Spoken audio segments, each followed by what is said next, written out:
From the forests of the Coast Range, to the mountains and high prairie, to the rivers that cut through them all, there are few parts of the Northwest that have been untouched by the Endangered Species Act. And anything that far-reaching is bound to rub some folks the wrong way.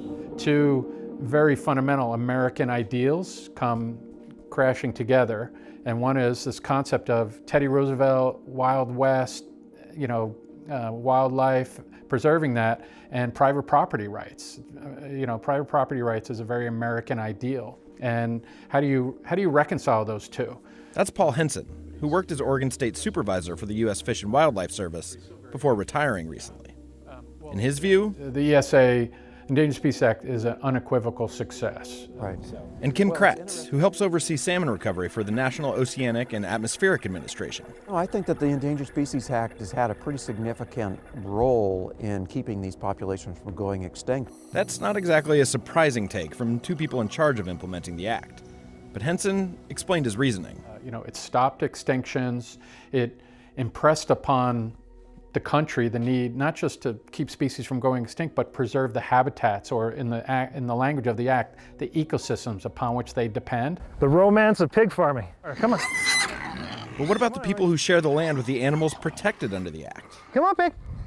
Their opinions are a little more mixed. Here's Rob Claven, who's been advocating for wolf recovery in eastern Oregon since wolves returned to the state nearly 15 years ago. The Endangered Species Act has been successful in making species not go extinct. It hasn't been as good at getting species to biological recovery, but to the extent it's fallen short there, it's not because the Endangered Species Act is broken, it's because it's starving. We need more protections for wildlife, especially in an age of climate change and increasing development. John Williams, who chairs the Wolf Committee for the Oregon Cattlemen's Association, also has his issues with the ESA. The federal protection that wolves had here, was that successful in your mind? No. He says the act is a blunt instrument that's been co-opted by special interest groups. The sledgehammer of the Endangered Species Act has been hijacked by people with agendas, and that's usually when we get bad management. Looking at the bigger picture and the context. Danella Miller is the fisheries science manager for the Columbia River Intertribal Fish Commission. As a member of Yakima Nation, she's been working to save salmon for most of her life. And for her, the Endangered Species Act has a ton of promise, but she's still waiting to see it realized. All of these species listed in the 90s in the Columbia River Basin, how many of those have been restored? But there have been successes under the Endangered Species Act. Not so long ago, the bald eagle looked to be headed toward extinction. Today, their numbers are close to 300,000. I see bald eagles flying over my house here, and I'm 2-3 miles from downtown Portland. I see them all the time, and 20 years ago, we thought eagles were also going to go extinct. The Borax Lake chub, a tiny fish that lives only in a small lake in Oregon, was listed as endangered in 1980, but removed in 2020 after the land surrounding its home was set aside for conservation. It was the first time a fish had made it off the endangered species list due to recovery. And it's not just birds, mammals, and fish.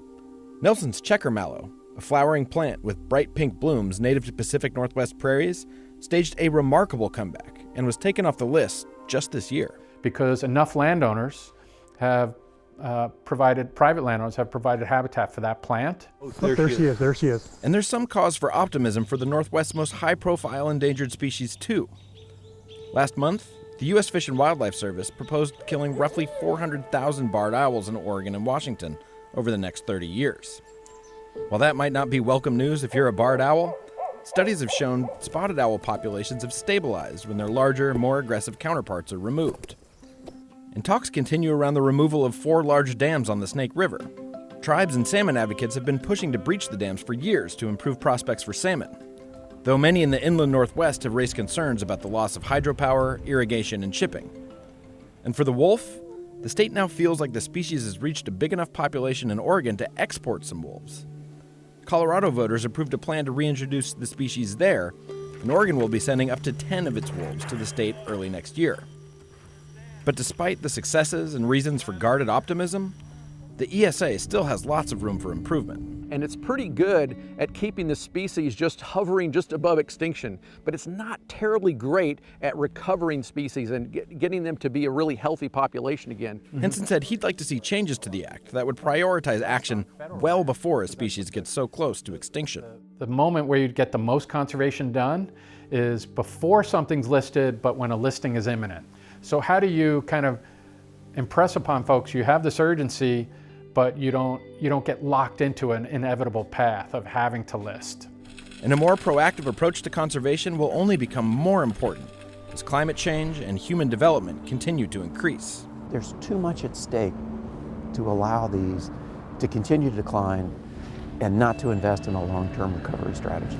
Even if that sometimes makes for some difficult conversations. I think it says something good about us if we can make room on the landscape and in our hearts for all native wildlife, not just to exist, but to actually thrive, and especially those species that challenge us the most.